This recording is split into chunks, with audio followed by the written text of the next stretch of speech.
Good afternoon, friends, colleagues. My name is Bernardita Smuller. I'm from the Philippines, and I am co-chairing the Standing Committee of Finance for this year, together with Georg Bursting. Is that right? Do I pronounce it right?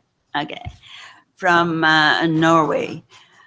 We have the pleasure of introducing you, or maybe for some of you, updating you on the work of the Standing Committee of Finance. You are, of course, aware that the Standing Committee of Finance has been established in Cancun as part of the outcome of the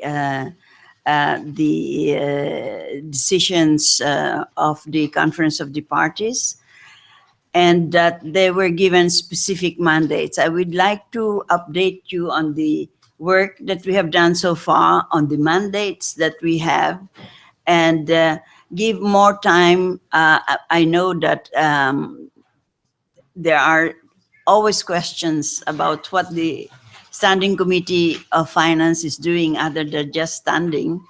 So, but we'd like to start as soon as possible. Georg, would you like to say something? No, I think we should just move ahead. You can also say that we have with us Uti, Randy, and Ismo also from the committee, and there are other members of the committee also present in the room. Yeah. Well, first of all, just to introduce you to the Standing Committee of Finance, we are the main mandate of the Standing Committee of Finance is to assist the Conference of the Parties in its functions in relation to the financial mechanism of the convention. The financial mechanism of the convention, of course, serves also the related legal instruments to the convention, which means the Kyoto Protocol, as well as the Paris Agreement. So the financial mechanism of the convention serves both the Kyoto Protocol and the Paris Agreement. The financial mechanism of the convention, of course, is operated by two operating entities. Now, for a long time, we only had the Global Environment Facility, and now we have the Green Climate Fund as well. Now, the main mandates, I think you can show it. Okay, they have a little problem, but I'm sure that all of you know by now that the main functions that we have in relation to the financial mechanism is improving coherence and coordination in delivery of climate change financing. Climate change financing, yeah, we have it. And then all of this rationalization of the financial mechanism. Why? The financial mechanism of the convention, which is in the Article 11 of the convention, you know, is operated, like I said, by the operating entities, but we also have in Article 11.5 other institutions that can provide on a voluntary basis, of course, and developing country parties, which are the main recipients. The recipients of funding under the financial mechanism of the convention can avail themselves of financing also through other institutions, such as multilateral financing institutions, regional development banks, bilateral aid agencies, and so forth. Those are what we call the voluntary channels of financing. So we would like to have coherence and coordination in the delivery of climate change financing, a rationalization of the financial mechanism, because we do have other funds under the financial mechanism of the convention. We have, for one, the Least Developed Country Fund and the Special Climate Change Fund. and under the Kyoto Protocol, for funding purposes, the revenue stream is the adaptation fund for concrete adaptation projects. We also have the function of the mobilization of financial resources. So we do have, and the main function, one of the main functions that we have is leading to a measurement, reporting, and verification of support provided to developing country parties. In pursuit of these functions, we have identified activities. And among the activities that we have, we hold a forum, for instance, in every year. We have a forum which focuses on mainly different aspects of climate change finance. I think you will update them on, Gerd will update you on what the different fora that we have held so far are. And then we also look at linkages between the Standing Committee of Finance and the other thematic bodies of the convention. That would mean linkage with the Technology Executive Committee, for instance, and also linkage with the Adaptation Committee, the standing, some other standing bodies of the convention. We, of course, like I said, since we help in the financial mechanism, we develop guidance for the operating entities of the financial mechanism, which we have done so far. The recommendations also, we make recommendations on how to improve coherence and effectiveness and efficiency of the operating entities of the financial mechanism. That's what we do with guidance. You know, of course, that under the convention, it's the conference of the parties that provides guidance to the operating entities of the financial mechanism in terms of policies, program priorities, and eligibility criteria. So every year we provide that guidance based on the reports of these bodies. We also make, and this year we're going into the 6th review. We also put expert inputs, including 2 independent reviews and assessments, into the preparation of and the conduct of the periodic review of the financial mechanism. The periodic review of the financial mechanism will look, of course, as how the whole financial mechanism has been operating, and which will go further. Especially this year, we make recommendations as how to review it. One thing about the review, the operating entities of financial mechanism, the Global Environment Facility and the Green Climate Fund, are also subject to the review of the financial mechanism of the convention. We have a biennial assessment and overview of climate finance. This is a very important work of the Standing Committee of Finance. What we do, the biennial assessment, is to find out about climate finance. This is an activity that we have identified so that we may be able to go into the MRV. This is under the MRV of support function of the Standing Committee of Finance, that we are doing the biennial assessment. What is being reported? Where is climate finance going? What does climate finance, what do people understand by climate finance, and so forth.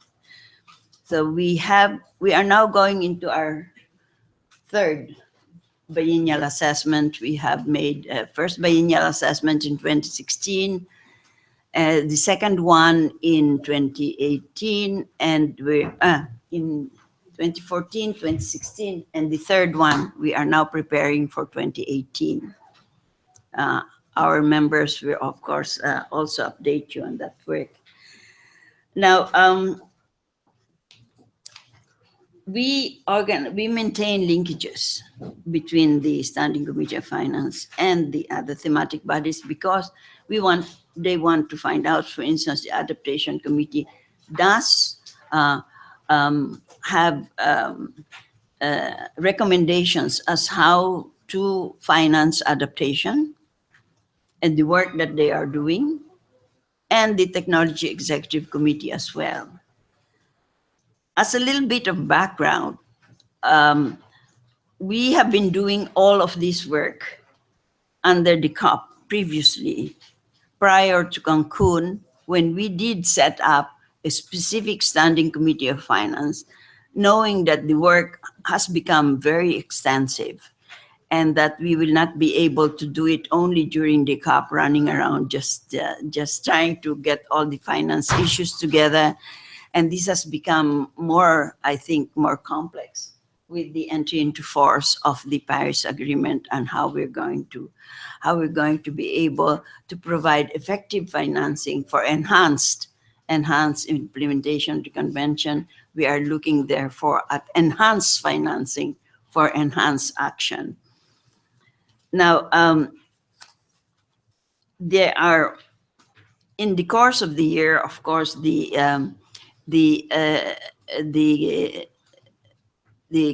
Conference of the Parties has further elaborated on the functions of the Standing Committee of Finance. And for instance, they wanted us to move from beyond the biennial assessment into really looking into measurement, reporting, and verification of the support provided from developed country parties to developing country parties under the convention, and now under also the Paris Agreement. Support provided, when we say the whole means of implementation, they cover financial resources available for adaptation, for all climate action, as well as for technology development and transfer, and capacity building. So all of that is what we call means of implementation. All of that they put together under the word support, which means how we are assisting, how the convention is assisting developing country parties to meet their commitments under the convention and now also under the Paris Agreement. Now, there are further mandates from the COP. There is the enhanced. For instance, we are looking also at the way through which we would be able to get the necessary information. The Annex 1 or Annex 1 countries in this convention, which are, the annexes based on levels of responsibilities for historical emissions. It's not, the annexes are not about developing. Annexes in the convention are based on the levels of responsibilities for historical emissions. That's why, in fact, whereas there is the main responsibility for the provision of financial resources under the convention is what we call with Annex 2 parties, and not with Annex, and the reporting for it are with Annex 2 parties.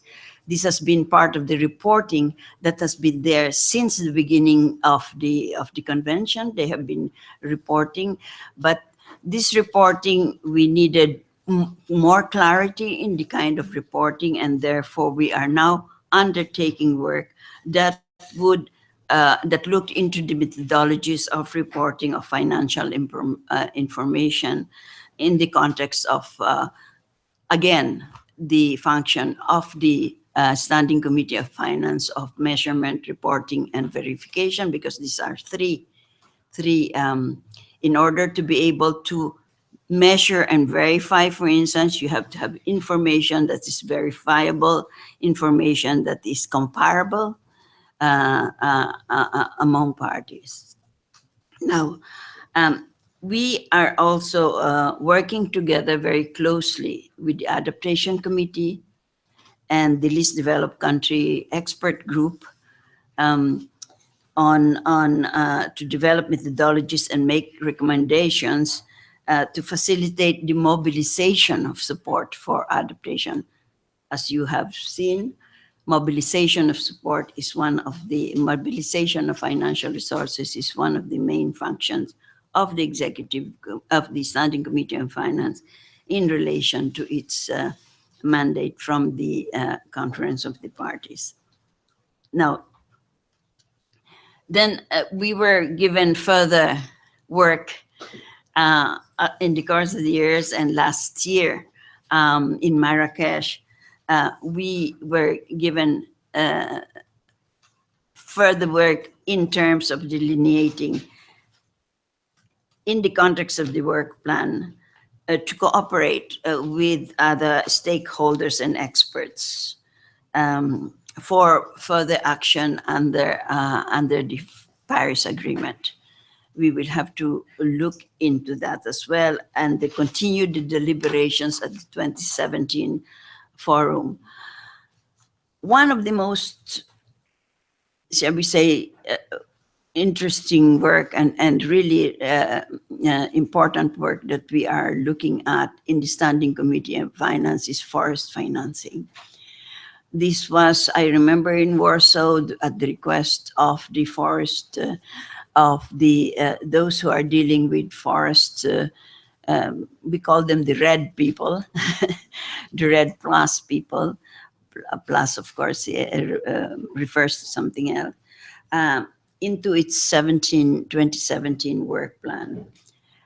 We have put forest financing into our work plan. Why? Because forest financing have taken place, but mainly outside of the convention, mainly through UN agencies, for instance, mainly through bilateral work, bilateral partners. But there was a feeling that there was a need to improve coherence in the work of in the provision of financing for forests. This has, of course, been very difficult, although there have been a number of decisions already undertaken by the convention, under the convention, forests, for instance, on results-based payments for forest financing. So those is the work. Now, in 2016, between 2013 and 2016, the work completed by the Standing Committee on Finance included arrangements with the Green Climate Fund. Now, what are arrangements? Arrangements is the way in which we will conduct the work together with the Green Climate Fund. Prior to that, earlier, we did already work on a memorandum of understanding with the Global Environment Facility. That was very much early on in our work. And we looked at arrangements with the Green Climate Fund, because the Green Climate Fund, as you all know, has been established by the Conference of the Parties, and therefore we have these arrangements with the Green Climate Fund on how we will provide financing for them, how we will provide guidance for them, and once again, this guidance concerns policies, program priorities, eligibility criteria, and then we have inputs on negotiations for guidance and so forth and so on. I think you can read it here. The first forum that we had was for mobilizing finance and investments for climate actions, and then the second one for adaptation finance, and then the third one for enhancing coherence and coordination of forest financing, and the fourth one for financial instruments that address the risks of loss and damage, we are going to be given, I believe, further information on how we have done. We are going to do the 2017 forum, and I now have the pleasure of turning the floor over to my friend and colleague Georg for the rest of the just a clear presentation of the work. Thanks, Ditas. So let's move from the history and what we have done in the committee to the current areas of work. So we'll just provide you an overview of presently what the committee is working on in 2017 and also looking into 2018. So one of the main areas of work, and which is quite comprehensive, also resource demanding, is the biannual assessment and overview of climate finance flows, and also MRV of Finance beyond the BA. The next biannual assessment is to be presented in 2018, but given that, as I said, this is quite a comprehensive piece of work, the committee has already now started looking at and started work on the 2018 biannual assessment. And Ms. Outi Hunkatukke will provide some more elaborate information on that in a short while. Secondly, we also have measurement and reporting and verification of support beyond the BA. And Randy Caruso will provide some more information on that also in a short while. And thirdly, we have, as Ditas mentioned, the yearly forum that's organized by the committee. And Ismo Ulvila will also provide some more details on that piece of work. We also have the 6th review of the financial mechanism of the convention, and also they work on draft guidance to the operating entities of the financial mechanism. And undergoing this year, the review of the functions of the Standing Committee on Finance, and also on these 3 items will provide you some more details.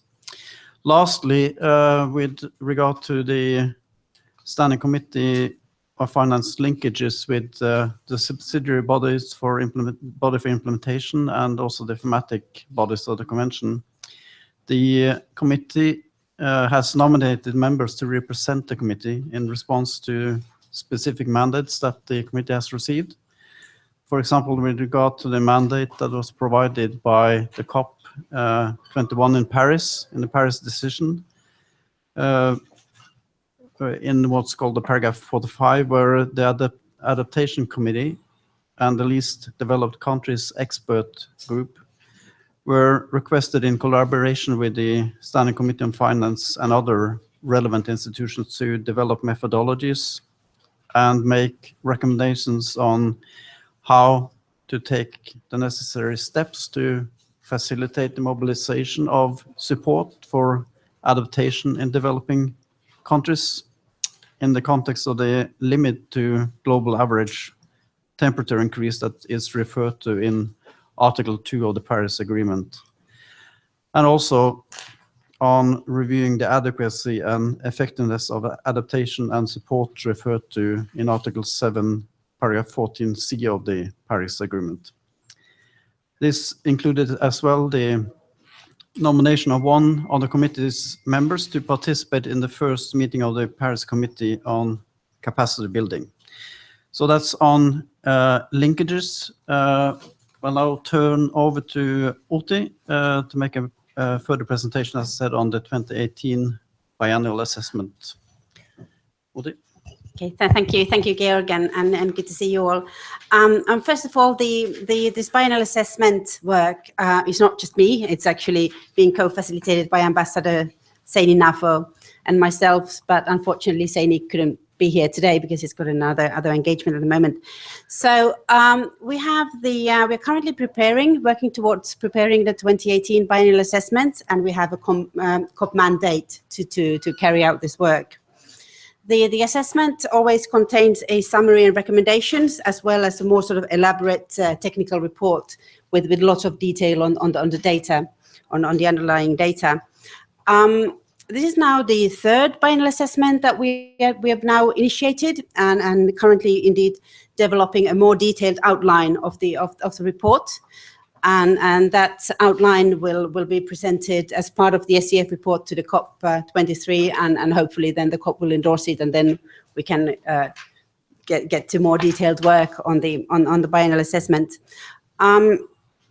We were currently, and it's not just us. It is in the whole committee is involved in that work, and indeed currently preparing the more sort of more details and trying to improve on compared to the previous biennial assessments, while of course maintaining comparability with the data. And since this is now the third one, I think we're now sort of slowly beginning to see we can also look at some trends, hopefully.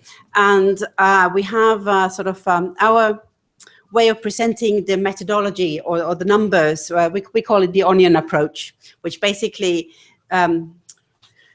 we're trying to look at all flows, the climate finance flows, but also then allowing some distinction between what are the flows sort of really in the funds under the convention, what are the other flows and the MDB flows and so on. So the whole purpose of that is really trying to improve the understanding of climate finance flows. You're trying to provide a bigger picture as to what exactly is there in terms of climate finance flows. So if you now look at what we are actually now trying to improve for this edition of the biennial assessment, obviously it's looking to improve the data coverage and quality. And then also getting more on the recipient perspective, because it's while there are challenges in trying to get data from the just from the donor side, it's even more difficult to actually get really the recipient perspective as to what is the state of climate finance from the recipient angle. We are also then looking at trying to get a better grasp of the investment needs and plans that are related to the NDCs. So and also looking at the climate finance in the broader context of tracking progress towards the goals in Article 2 of the Paris Agreement. So it's really sort of trying to provide more contextual information and trying to really focus on the big picture.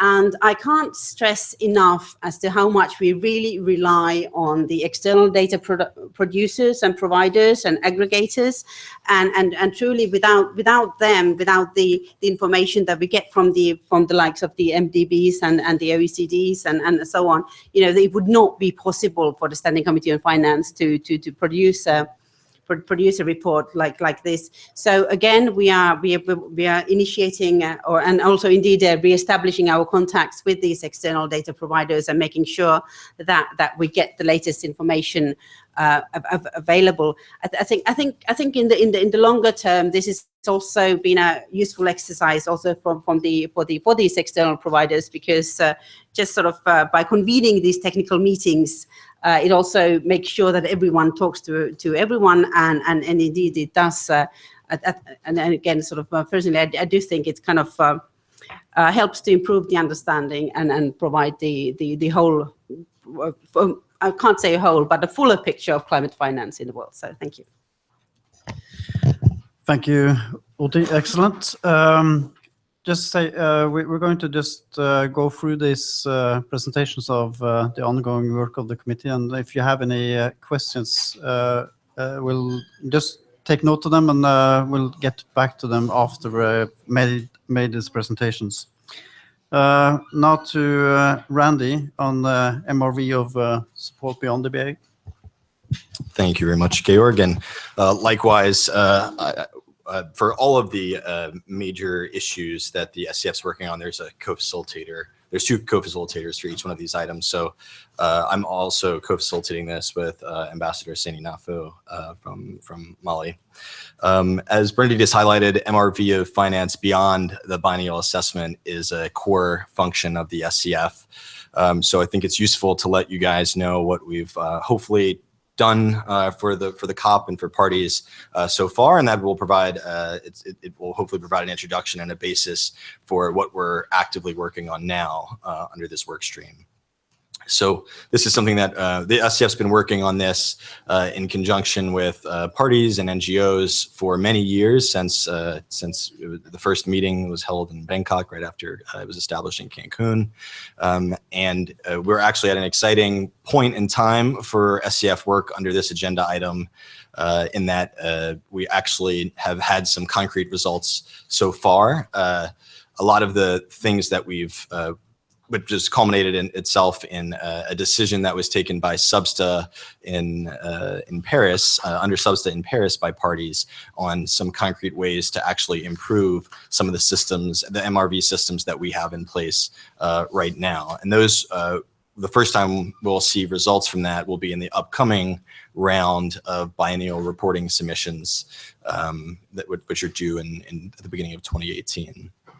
But just to give some specific examples of what we've done in response to what we've heard from parties for the COP, in that Substa agenda item, one of the things that we've heard in our work and discussed in our work at the SCF was we've heard from parties that they wanted to get a better sense of what's being reported as climate finance. One of the things that we did one of the recommendations that we made and that the Substa eventually adopted was adding fields that to enable parties to better explain what actually they're reporting as climate finance, to enhance the transparency there.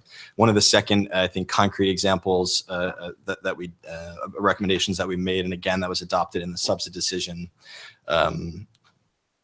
was adding some additional rows. One of the things that we've heard is parties weren't reporting, at the full activity level, and we, from the United States, at least when we were doing our reporting, we were surprised to hear that, because we were also frustrated. It turns out that the system was only limited to 500 rows, and we had over 1,500 activities in any 2-year period. So one of the things that we did in the Substa decision was quite simply ask the Secretariat to add some rows to that database to enable parties to provide greater transparency and enhance the MRV of support. A third concrete thing that we did was we recognized that the current MRV system was very provider oriented. So if you were a developing country and you wanted to see how much finance was coming to you, you would have to download over 30 separate PDFs, hundreds, if not thousands of pages, and flip through item by item. And we said, this is the 21st century. We report this into a database structure. A developing country should simply be able to go and select, or an NGO, someone doing research in this, show me all the finance that was reported to this international fund or to this particular country. So that's kind of what we've done for you so far, in addition to some other things that were captured in the Substa decision, but we're even more technical. So what are we doing right now? We're trying to ensure that as we build out the new transparency system under the Paris Agreement, that these lessons learned over the years of reporting and years of SCF work on this are being taken into account as we build out that new system. So to that end, one of the things that we've done so far was at the APA Transparency Intersessional Workshop that was held, one of the APA Transparency co-chairs presented some of the findings on to date from the SCF that were captured in the biennial assessment's key recommendations, and that were also taken in that Substa decision. In addition to highlighting other findings from the SCF to date on this, developing countries have also said that they wanted better systems to report on the finance that they've received, and better guidelines to help guide them on how to do that, which is another essential component of the overall transparency system. So I think we'll hopefully continue that engagement and make sure that all the important lessons that we've learned to date under this are being actively taken into consideration as we build out both the Substa accounting modalities and under the APA transparency article. Great, thanks, Randy. And then on the DCS forum, Ismo? Thanks, Georg. On the 2017 forum of the SCF, I'm one of the co-facilitators together with my Ugandan colleague Edith, who asked me to make this short presentation. Unfortunately, I'm going to be a little bit less explicit, perhaps, as I wanted to be, because we are a little bit late with the organization of the forum. So I'm not going to be able to give you too many details, but I'm going to try to reflect a little bit what is going to be ahead of us this year. The title of the forum was decided in the SCF 15th meeting in March. It is Mobilizing Finance for Climate Resilient Infrastructure. The forum being part of the SCF mandated activities, we obviously try with these kind of like forums, we try to strive for the as much as possible of exchange of information and take stock of lessons learned and in-depth discussions about the topic. This will be highly on the agenda this year as well. We also try to be building on case studies and also a lot on experiences from different practitioners. Tentatively, we are aiming for the forum to take place in September with roughly 150 participants. Where we are at the moment, we have set up a draft program and draft outline, which the SCF will be discussing internally during the course of the week, and then once we are clear with the final outline and draft agenda, we will be moving closer to the topics. We expect that this phase will be going rather smoothly, so that then we will be contacting speakers before the summer holidays. On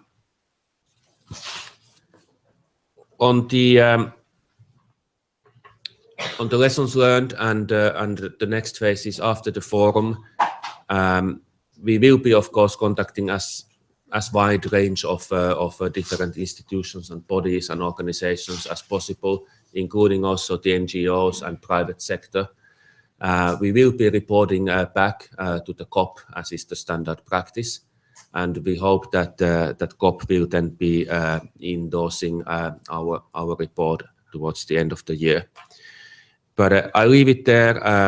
As we speak, we are still developing the details of the program, and as soon as possible, I hope the SCF will then share further information. Thank you. Thank you, Ismo. Now to the 6th review. Great. So one of the mandates also of the committee that has received from the COP is to provide expert input into what's a periodic review of the financial mechanism, which might sound a bit boring to you, but it's a very important important work, so that the financial mechanism it's one of Dita's favorite subjects, so it's not boring at all. But it's important for the financial mechanism to develop, of course, based both on experience, but also along with the other decisions that are taken under the convention, as the convention and agreement among parties develops. In 2014, the committee prepared a technical paper on the 5th review of the financial mechanism and reported this to the COP together with conclusions and recommendations that constituted its expert input into the review. And using that input, the COP concluded on the 5th review by a decision at COP20, decision 9 CP20. And the COP also annexed the executive summary of the technical paper that the committee produced to that decision. Now, as for the 6th review of the financial mechanism, the COP requested the committee to provide its expert input into the review based on the updated guidelines adopted by COP22, with a view to finalizing the review this year at COP23, so in November. The COP also issued a call for submission to this review, which is open to parties, observers, and other interested international organizations, stakeholders, and NGOs involved in the activities of the operating entities of the financial mechanism. And this for consideration by the Standing Committee on Finance in its preparation for the 6th review. Now, at our 15th meeting, the committee requested the Secretariat to prepare a technical paper on the 6th review based on a concept note that was agreed by the committee and along the lines of the updated guidelines set by the COP.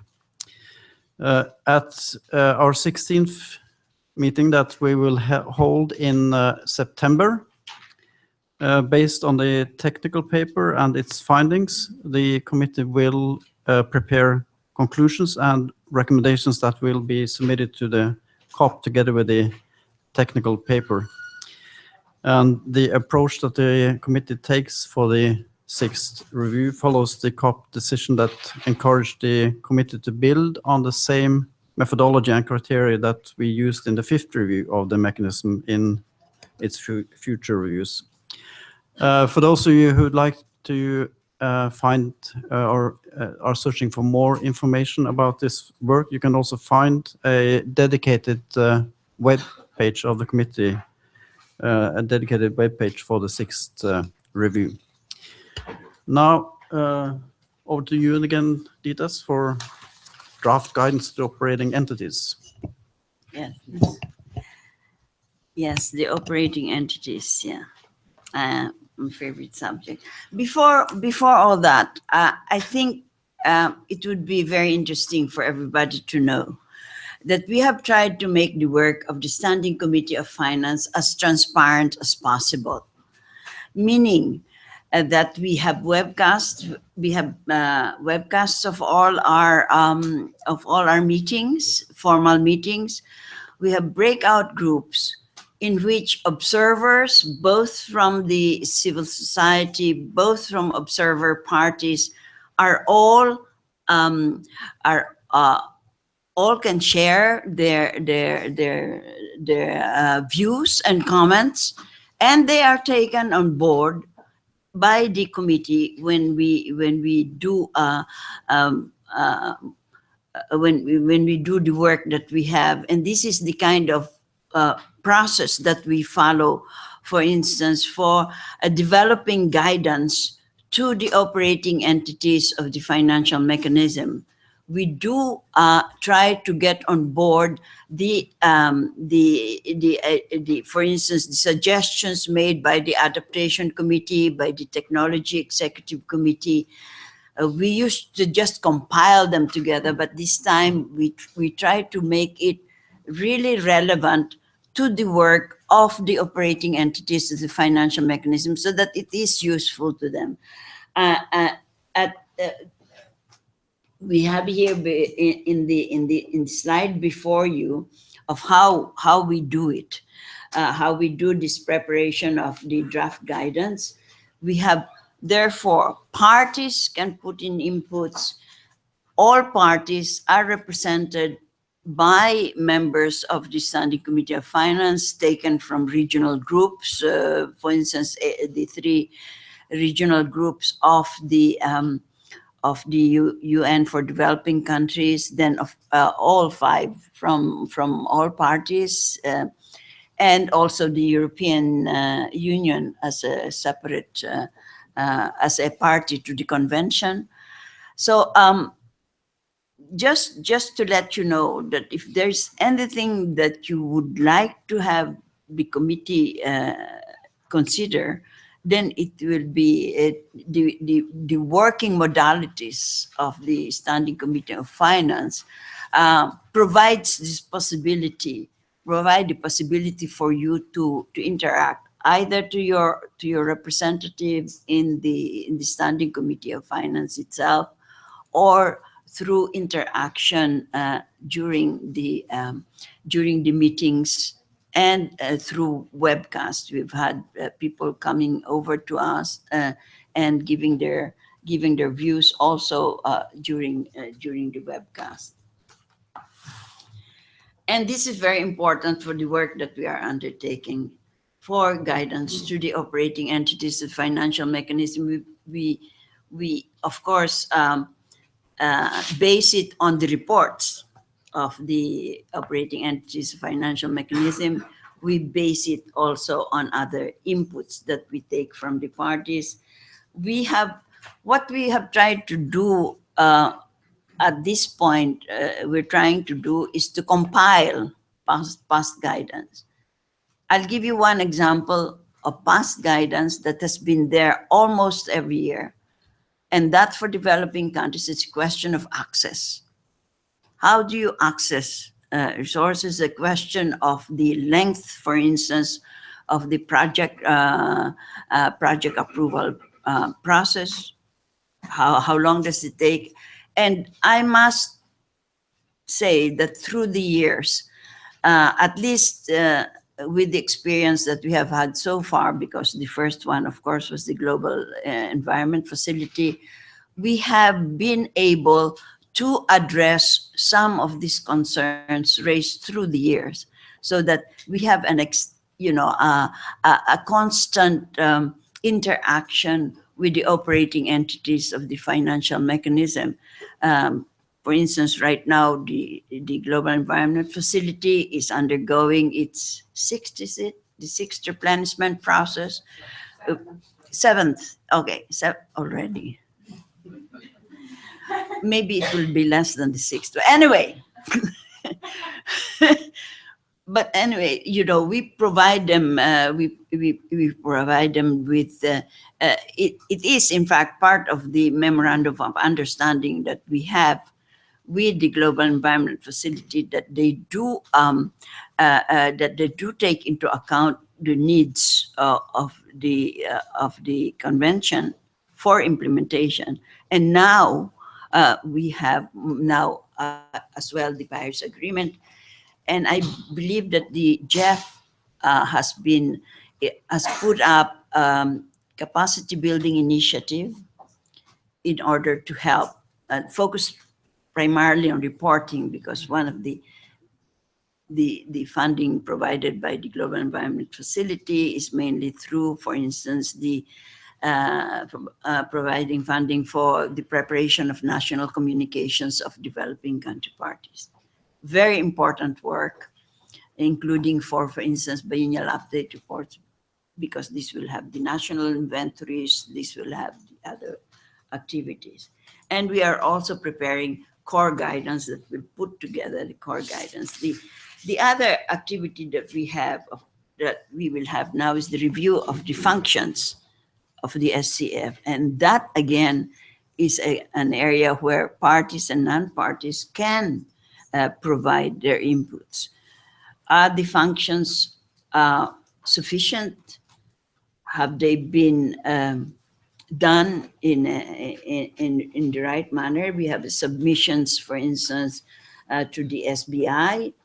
We are receiving also submissions from the thematic bodies of the convention. We have surveyed our own members, including the former members elected in 2014, for them to give their ideas as to how are the functions. It's not the functioning of the Standing Committee of Roundup, but the functions and the role.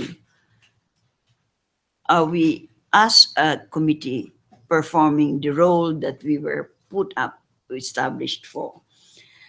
So there are submissions that we have looked at. The committee, once again, I would like to emphasize, remains very transparent and open and inclusive in its work as much as possible.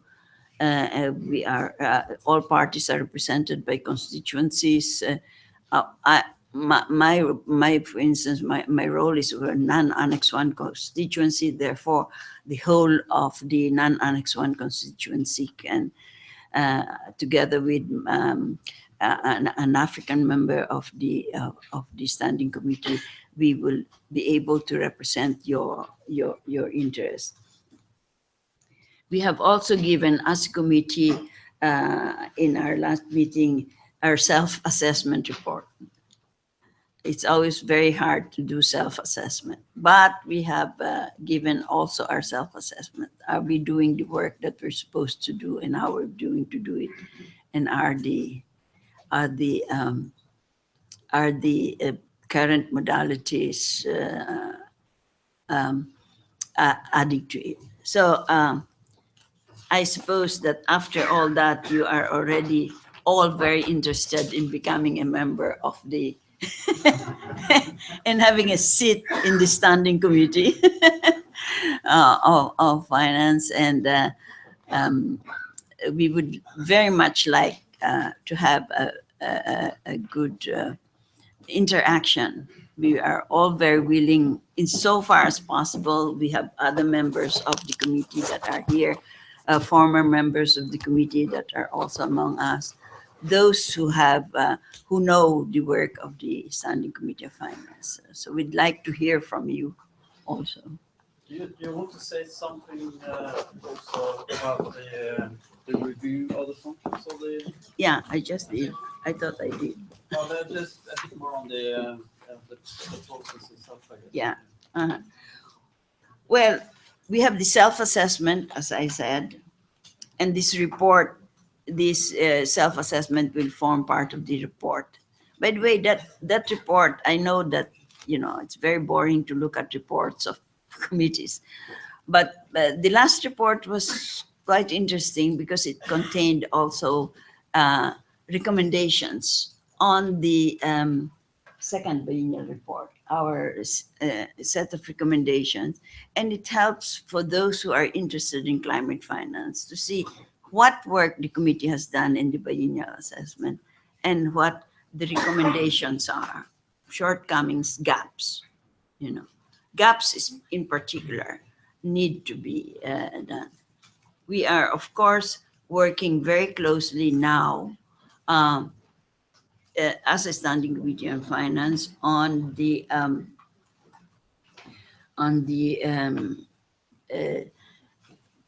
linkages that we will have to do with the Paris Agreement, among other things. For instance, Article 13 on transparency. It will be built on existing. We have a survey, therefore, that we had among members. We had a compilation of quantitative and factual information that we are taking. We have the submission of survey responses, etc. So you can read it before you, and we will submit at this meeting an updated and expanded overview of the mandates provided by the SCF, to the SCF by the COP, compared with what we have done. I mean, in the same way that we look at the operating entities and say, did you follow the guidance of the COP? The COP will not tell us, did you follow our guidance, the Standing Committee. So this will be submitted also at the COP at the end of this year here in Bonn.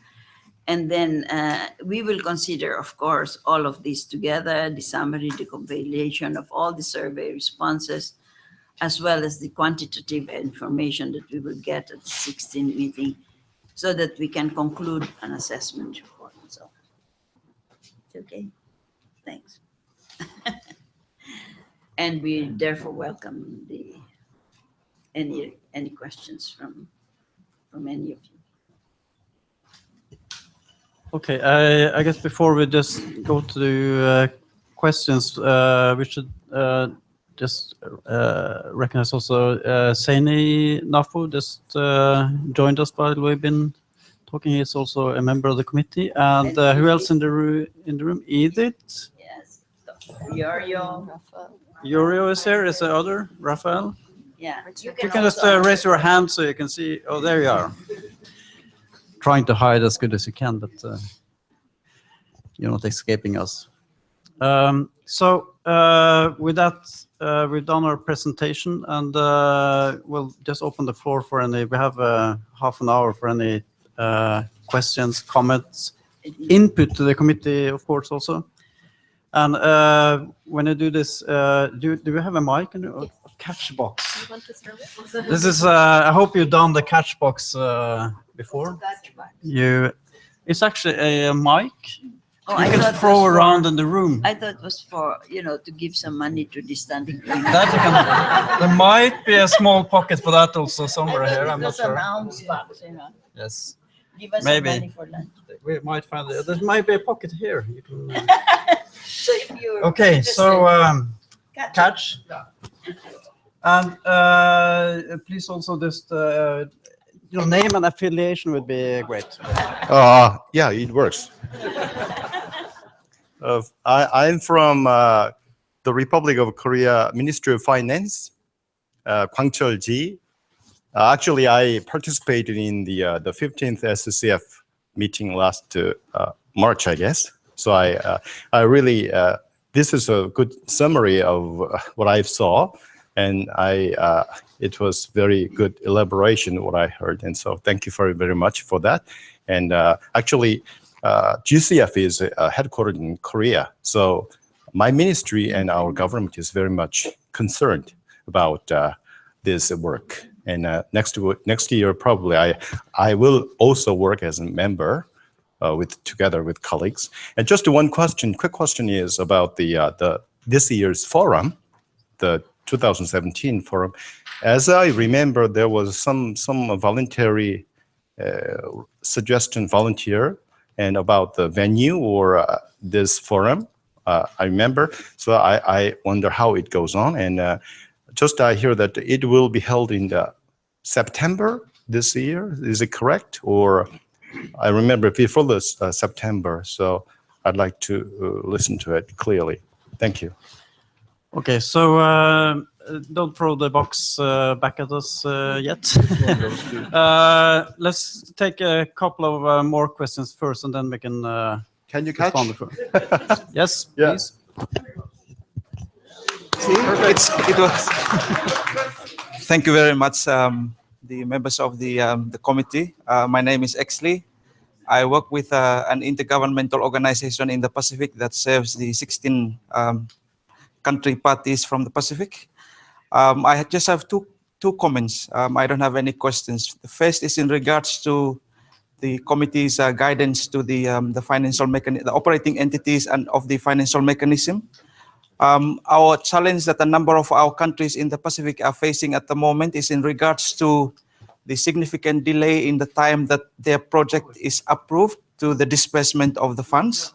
And I give a specific example using the GCF. For example, you look at the case of Fiji. Their project is one of the first 8 to be approved in 2015, and almost 2 years on, the funds are yet to be disbursed. This is a big concern to small island developing states because it has implications on budget planning and also predictability. So I just wanted to highlight that to the attention of the committee in how you seek to provide further guidance to the operating entities of the financial mechanism. The second comment is in regards to the upcoming biennial assessment reporting by 2018. I note that that also has similar timeframes for countries in developing their reporting to the SDGs, the Sustainable Development Goals, particularly goals 13 and 17. And for small island developing states, that presents a big reporting burden if you are looking at getting information and data from developing countries who are the recipient countries of climate finance. And I think there's a role for the committee to play in regards to capitalizing on those different streams of reporting, but rationalizing it so that it doesn't add extra burden to the limited capacity that countries have. Thank you so much. Thank you very much, and thanks for that input. And we're taking due note of those. Any other either inputs or questions? We'll take one more before respond from our side. There you go. Hello, and I'm Leah Nicholson, Antigua and Barbuda, and Ambassador Blacklane sends her regards. She's sorry she's not here. I had a question for Usi about the support received. So you mentioned the challenges of getting it. So I was wondering what are the sources that you have been looking at so far, and also what you hope to see coming out of some of the BURs and the NatComs and so on coming forward, and how that relates into the hopefully 2018 biennial assessment. Thank you. Thank you. So let's first take the forum and then go to Uti or Sene. Great. Yeah, let's move first. Okay, on the forum question asked by our colleague from Korea, in our March meeting, indeed there was a kind offer by the government of Morocco to host the forum this year. We are still working out the details following that offer. Concerning the timing, we are aiming for September for a couple of reasons. One being that the forum can't be too late, so that we can still report back to the COPPA, because there is a procedure by when the reports have to be arriving. And since we also wish to have this forum as something that really brings value added and some additionality to the whole discussion, we don't want to rush either to organize a forum that would be very thin and just to make it happening without any proper substance.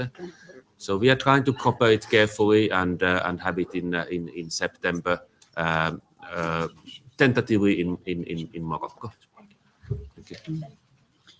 I would like to respond to the question of my colleague from the Pacific. Yes, this is one of the main areas of the guidance that we have provided, like I said, from the very beginning, first to the Global Environment Facility, is to shorten the approval and the delivery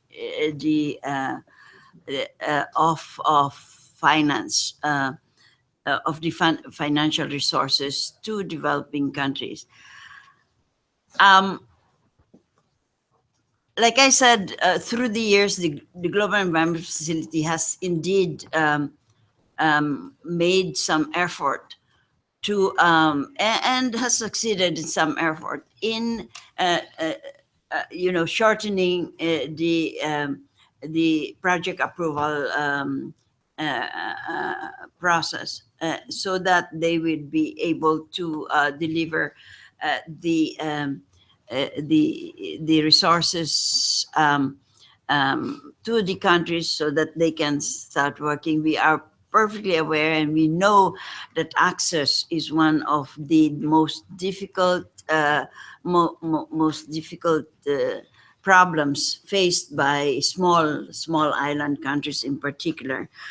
My understanding also of the Green Climate Fund is they are working on approval processes. We have work that is undergoing, and your representatives, especially from small island developing states, are very much involved in the simplified approval process that we are putting in place. It must be noted that the Green Climate Fund is very much younger than the Global Environment Facility, and they still are in the process of putting in place all of these processes and policy gaps and whatever. What actually the parties could do, and what we do, because the Standing Committee on Finance makes draft guidance to the operating entities of financial mechanism. Then this draft guidance is considered by the COP, so that you can look at the report of the Standing Committee on Finance, look at what they have drafted, and then when we get to the conference of the parties, usually it's done through the SBI, we do then refine, if you like, further this guidance, or add or revise or whatever, in terms of the experiences that are brought before us. So you do have that possibility, first of all, to input it to the Standing Committee on Finance as they develop the draft guidance to the operating entities, and then secondly, at the level of the CAP, when the CAP considers these guidance drafts from the Standing Committee on Finance, to be able to put in more of ideas and see how we can provide better guidance, therefore, to these operating entities. Thank you. Okay. So yes, thank you for the questions on the biennial assessment. We agreed with, now that Ambassador Nafo is here, we agreed that Saini tackles all the difficult questions. I just take the easy ones. That's how our distribution of work, that's always works in the SCM.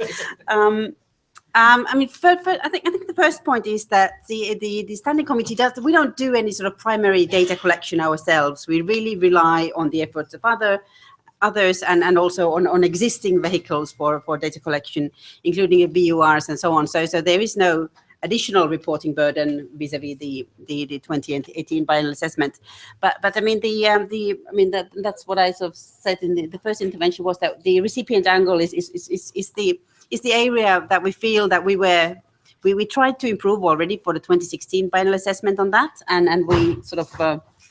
I mean, I think we kind of failed for a number of reasons. I mean, it's just that the data isn't there, and we'll now make another effort at it, and we'll just have to see how far we get. I mean, again, sort of, personally, I think it would be quite interesting to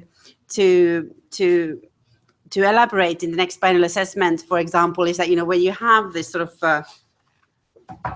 amount of money approved, and then how it's kind of trickles through the system, goes through different agencies and agency fees and so on, and then sort of trying to get at what exactly then goes into the recipient country. But I mean, again, it's we can't make any generalizations. I mean, it would just be sort of like almost like highlighting an example of how the climate finance flows through the system.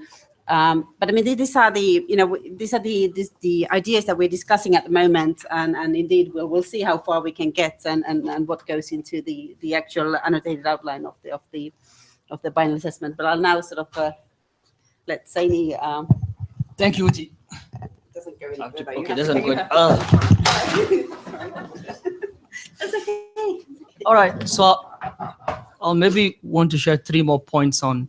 I think there was the issue of not overburdening developing countries, and with the reporting and keeping in mind all the different maybe reporting requirements or commitments. I think that's a solid concern. And at the same time, how do you ensure that you have enhanced overall transparency? The reality is that the transparency system that we have today is a bifurcated one for developed and developing countries. We have done a lot of work for developed countries over the last couple years, specifically in what some have coined the Cancun transparency regime, which is the work which gave birth to the biennial update report guidelines, biennial reports, ICA, IAR. So for developed countries, for instance, we have methodologies for reporting financial information. We have common tabular format. And even with all of that, we still have challenges in aggregating data. But for developing countries, there is none. There is, first of all, countries have to report. Then second, they have to report through methodologies and in a certain format, which could then allow the SCF to make any sense. And in the absence of such modalities, procedures, common tabular format, it becomes very difficult to aggregate the data, let alone then compare that data with what developed countries have reported as finance they have provided. And in any case, there will be a number of gaps, and one, whether that's due to the transaction cost of the climate finance which is reported, or whether that's due to foreign exchange conversion rates, or whether that's even due to the different time before, as you have indicated, from a GCF point of view or a GCF board point of view, an amount was approved for Fiji, but Fiji has yet to receive that amount. So, there's still a number of gaps, and hopefully in the emerging conversation on enhancing the transparency framework, some of those issues could be addressed. But clearly, as developing countries, our thirst and our hunger to have more transparency, more MRV of support will have to translate into simply more reporting for us. And we hope that we can build from the experience we have learned on the other side. But we'll have to do that work if we want to come to a situation where you actually avoid the very embarrassing sight of ministers pointing at each other for having provided, but for not having received and everything. The reality is that the technical work is really not, it's in its infancy, and it's not in a way which allows for even a sensible conversation. And the definitional issues is even trickier, because where in most developed countries, being part of the OECD, so the OECD DAC system provides some definitional guidance and allows for that. For developing countries, you don't have such an institution. Yes, some countries are voluntarily reporting to the OECD, but clearly you've heard developing countries' position on that. You don't have an institution in developing countries who would then be able to aggregate some of that, but maybe the Secretariat will see how the negotiations evolve. Maybe the Secretariat as a space in helping that when countries will provide their BUR or whatever vehicle through which they will report climate finance received. Yeah. We have, of course, the possibility of national communications on how to report financing. We did have some activities on tracking climate finance. We learned a lot from that. It's called the Needs Project. We have that possibility, but Saini is correct in saying there is not one area. We are putting in place in the current negotiations a process through which we could do this, and we're going to try and remedy the problem. I think the gentleman wants to have the floor. Yeah, so we have, it was actually down here first, so we'll just, we have time for one more round of questions and comments, and if the gentleman down here first, then is it Richard? You've been hiding behind there, okay? And then we'll get to you.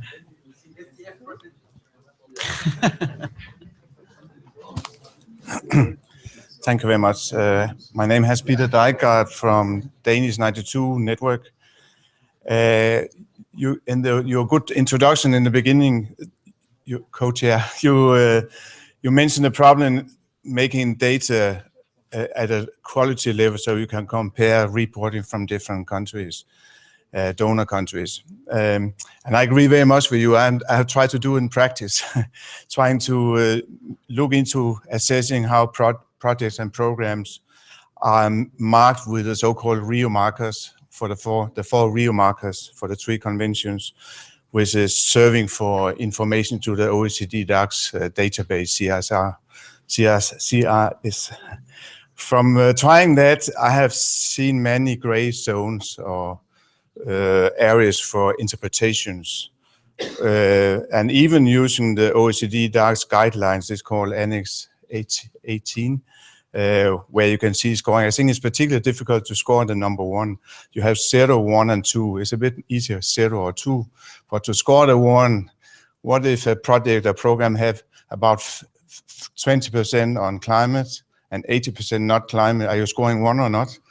What about if you have 4 components in the program and only 1 deal with climate change adaptation and so on?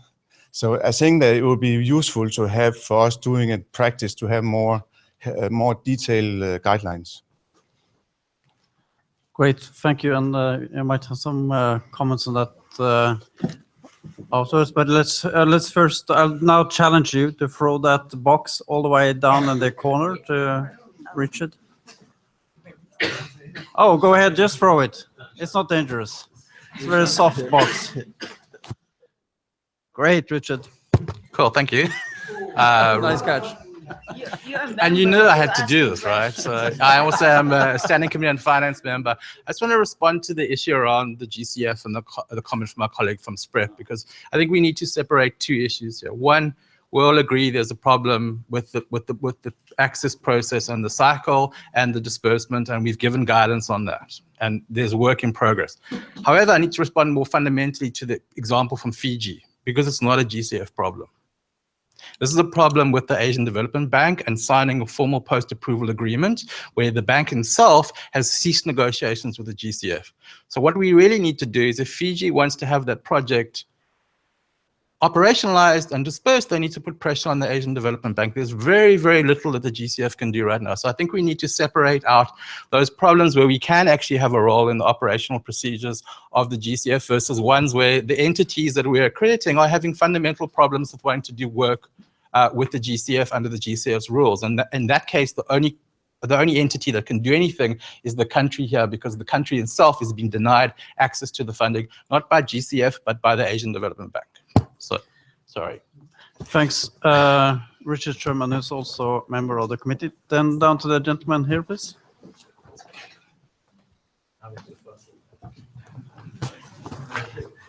Thank you. I'm Timo Tyrväinen, Chief Economist of Climate Leadership Council, Helsinki, Finland. I come back to the tricky issue with in a way, financing the view of the giver side of the givers and the side of the receivers. And I have to say that given my experience in some other fields in economics, I don't think that we will never make the size match. You know that if you consider world trade, the summarized exports of all countries has throughout decades been fairly important by a fairly important amount different from the sum of imports of the countries. So there is a kind of a current account imbalance on global level towards Mars or Moon or whatever. And therefore, in a way, I think that we need to be humble in the idea of reaching that the two sides match. But we can try to make them match better. But after that, so we have to agree that there are two numbers, and then you have to take your view on those. Okay, thank you. Any other before we wrap up? Gabriella, please. Thrown it. Hi, Gabriella from Switzerland. First, let me thank the Standing Committee and all its members for the great work you're doing and all the lengthy meetings you have to prepare some outputs that makes our life easier at COP when we discuss these items. So thank you. No, I didn't bring chocolates. I'm sorry. It's not COP yet, Ditas. I'll bring chocolates at COP as usual. I have a question. It's very encouraging to see that you're planning to enlarge the scope for this BA, also taking into account the objectives of Article 2. And I was wondering whether you've already had discussions about possible sources of information that you tap upon to capture, especially also Article 2.1c. Be very interested in that. Thank you.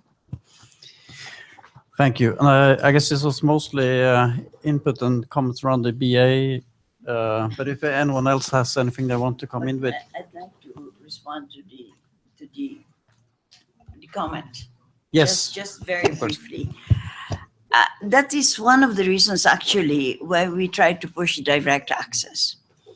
And Fiji should look at given the assessment of Richard of why you have a problem about access, is trying to get even at the regional level a direct access entity. That's one of the reason. It will never really match. Why? Because if a developing country receives money, even for a project, you don't receive money only from one source. You have your own money in there as well, you know. So it's not to mention the fact that when it goes from the contributors to the receivers, then of course there are middlemen that are in there. So you're not getting the exact amount. But what we need to find out is what percentage of that. We're not going to get to clear matching of resources. We are aware of that. But we're trying to see how far we can get, like you said.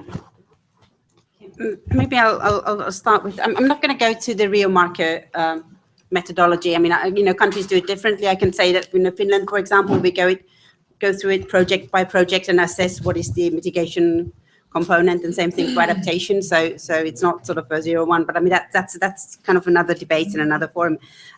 Maybe just on Gabriella's question on the source of information, I think we'll use whatever source we can find. So anyone with interesting data sets, please get in touch with us. I mean, we're really that's basically how the standing committee works. I mean, it's very an open and transparent process, and indeed, we'll be launching a call for submissions again for all external data providers, and to make sure that the 2018 biennial assessment indeed draws on all the data available. And indeed, we need to look at new data sets. At the same time, because of the onion approach, we can also then maintain consistency with the previous approach, so that we're not, in some ways we always end up comparing apples and oranges, but we are close to comparing apples and apples, I hope. I just wanted to reassure the chief economist that we are not insane in trying to actually make the two numbers match. I'm sorry, this was not meant to be a joke. We really wanted, actually, through the work of the MRV of support, to, I don't know which part of it, but there's no joke anyway. But we really wanted to educate the rest of, the larger community, that if one actually, we did at the beginning of this work, we draw metrics on measurement, reporting, verification for developing countries, and the aggregate of that. So you start seeing where gaps are, what we have filled and where gaps are. So it's quite a daunting task to, first of all, even getting an understanding of what's going on. And then, you have the attribution, and then, you want to get to that. Unfortunately, the political conversation is already at some point where countries want to know, and some even negotiators want to know, well, you have promised X amount, I am not seeing the amount. And I think the SCF, in our discussion and the way we have approached this, we've been very technical, step by step. And as I indicated, realizing, first of all, that the measurement methodologies for developing countries, that space, you have very few methodologies. You don't have tables where you could, for instance, add data from developing countries. You don't, we've seen from the OECD, with all the work which has happened and trying to enhance that, there's still a fair amount of subjectivity, which could, depending on who's coding, and I have a lot of sympathy for my OECD, I call them the coding people, because now they have political targets on top of their head, so they really need to find the trend. So we understand the difficulties, and we've tried to at least present the gaps and a work plan to try to address some of the technical gaps, whether in methodologies, whether in common reporting format, whether in other measurement, reporting, verification processes, to try to enhance the situation. And hopefully at every report we'll do that. But if countries don't report in the first place, then you don't have data. So the first entry point is for more and more countries to start reporting, so that you understand the full length, the full scope of the challenge you're dealing with. Thank you. Yeah, Randy. Just to add a bit on the I appreciate the technical nature and how detailed the question was on the OECD DAC system and exactly what we're doing to enhance transparency under the COP on financial reporting.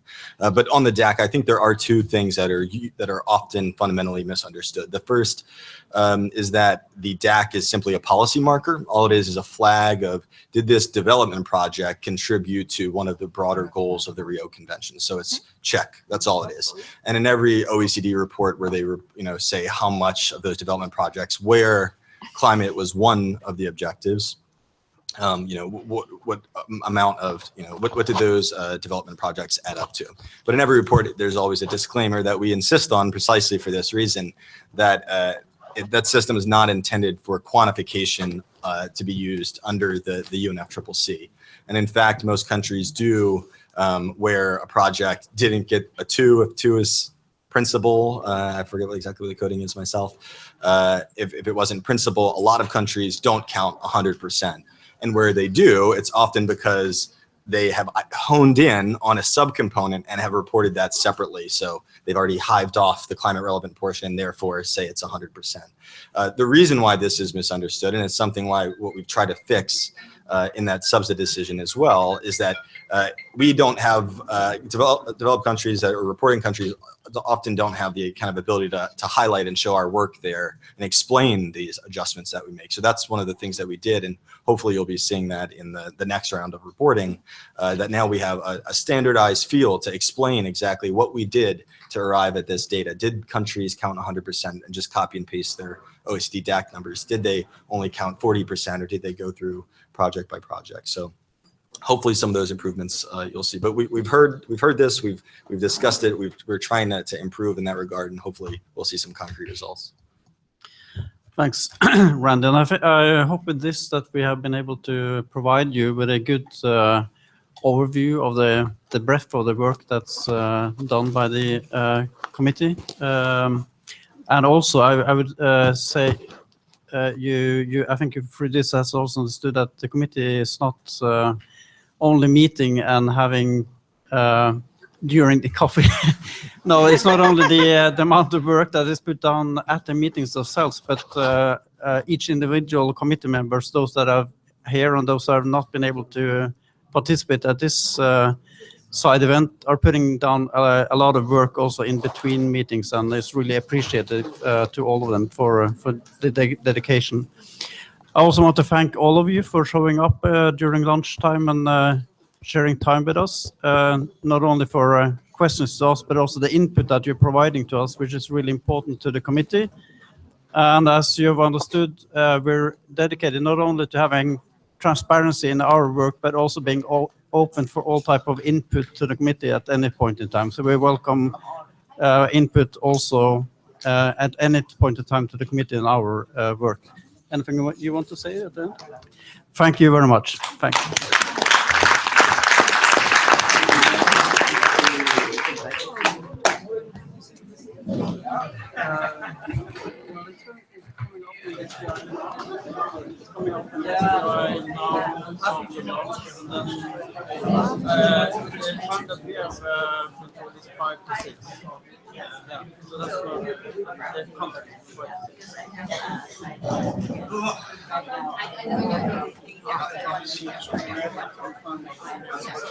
And also that's all the time. Also rare.